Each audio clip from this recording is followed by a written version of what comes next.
নমস্কার বন্ধুরা, Sharmistha sweet dreams কিচেনে আপনাদের স্বাগত। আজ আমি একটা মিষ্টি রেসিপি নিয়ে এসেছি, যেটা হচ্ছে আম দিয়ে আম সন্দেশ।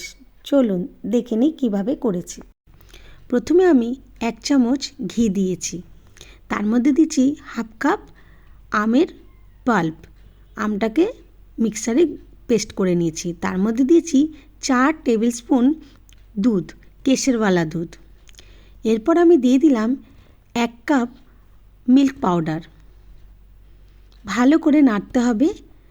এবার নাড়ার পরে আমি দিয়ে দিলাম হাফ কাপ ছানা, ঘরে তৈরি করে নেবেন। দিয়ে দিয়েছি 4 টেবিল স্পুন চিনি। মিষ্টিটা আপনাদের উপর নির্ভর করবে কতটা মিষ্টি রাখবেন।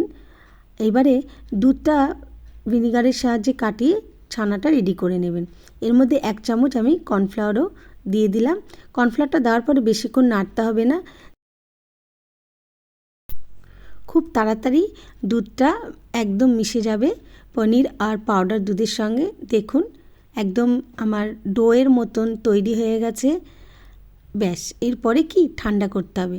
কিছুক্ষণ ঠান্ডা করার পরে এরকম ছাঁচের মধ্যে ফেলে আপনারা সন্দেশ তৈরি করতে পারেন, বা অথবা হাতের তালুতে গোল করে প্রেস দিয়ে তারপরে যদি আপনাদের কাছে আদা গ্রেট করার মেশিনটা থাকে তার উপরে এমনি চাপ দেবেন, দেখবেন সুন্দর ডিজাইন চলে আসছে।